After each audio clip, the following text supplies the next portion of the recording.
because I don't know what the news organization is. Hey everyone! Hello! It's a KRLmetals and a SoulPlaces mashup. Our first Facebook Live together. It's Diane Ludeking and this is my husband Kelly. Hello! And we're at an event in St. Paul, Minnesota. I used to help out a lot with iron pours in the past, but have taken a break the last couple years. So I'm helping out tonight and thought I'd kind of share this part of my life with everybody.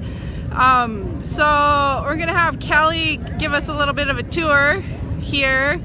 There's actually quite an event going on. There's an anniversary for the watershed here. They're building a new building, and there's a food truck and a beer tent, and then Live music. Live music, yeah. We'll have that rolling later, and we'll have I'll have Kelly explain a little bit about an iron pour if you've never seen one before. So I'm going to switch the camera over and put him front and center, and we'll do a little walk around here. All right. Hello, hopefully you guys can hear me because this is going to get noisy where we get over by the furnace. But basically an iron pour is an event where we actually take cast iron radiators that heat your house, bust them up into little pieces, and then feed them into a custom built furnace that my buddies and I built.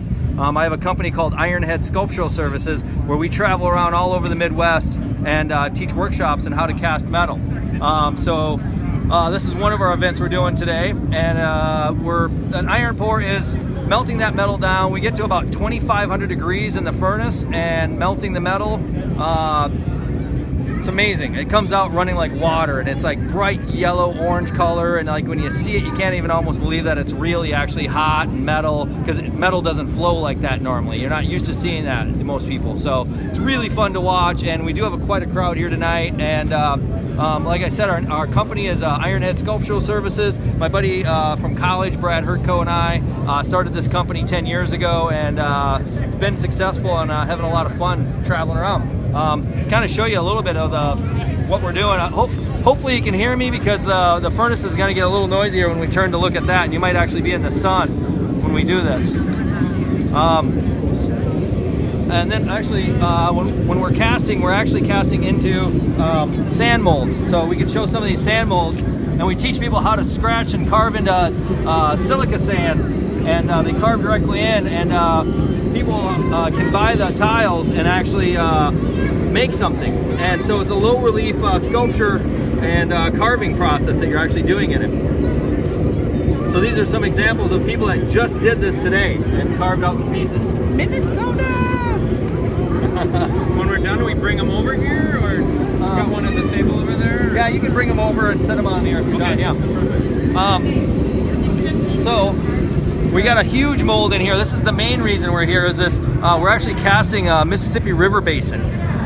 So this mold in here is actually all the Mississippi and all of its tributaries coming in all the way down to New Orleans. And this mold is 9 feet by 12 feet. It's a giant sand mold.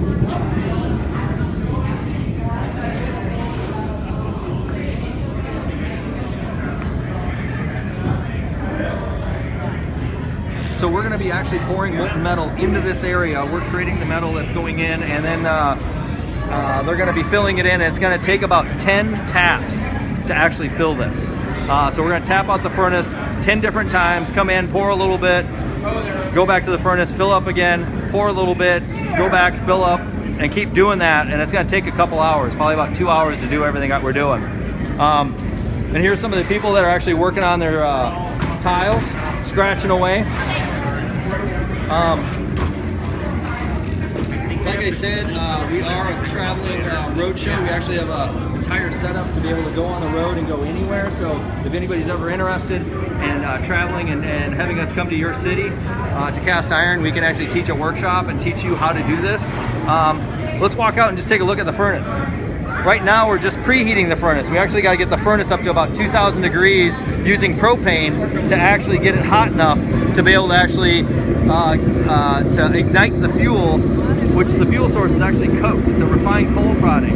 Once we get the fuel to a certain temperature, we can actually pull this blower off the front of the furnace and then actually go to blast. And once we do that, we're just blowing air on it, and it's like blowing air on a fire, and the fire gets hotter because you're adding more oxygen into it. We're doing that, and we actually go from about 2200 degrees to about 2800 degrees in the core of the furnace, and then that gets us hot enough where when we're melting the metal's coming out at about 2500 degrees, and hotter sometimes. All right, so we'll just take a walk over here. It's going to get pretty loud.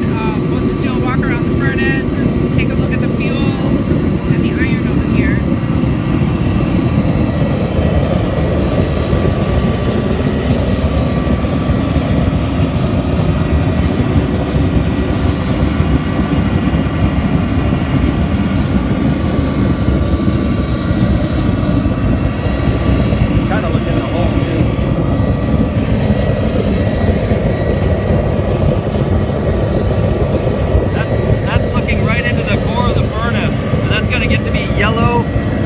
Basically yellow coloration. Almost looks like you're looking at the sun when it gets fully going. And then this is the fuel. This is the refined coal, what we're using. It's called coke. And that's burns super clean and really hot. And that's why we're able to get the temperatures that we're using and doing.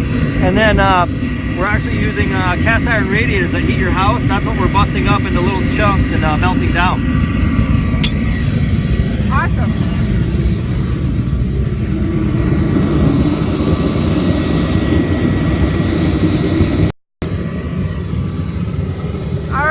That's our first SoulPlaces and KRLmetals mashup. We're going to pour some hot metal and maybe share some photos later. So have a great weekend, everybody. See you. Bye. Bye.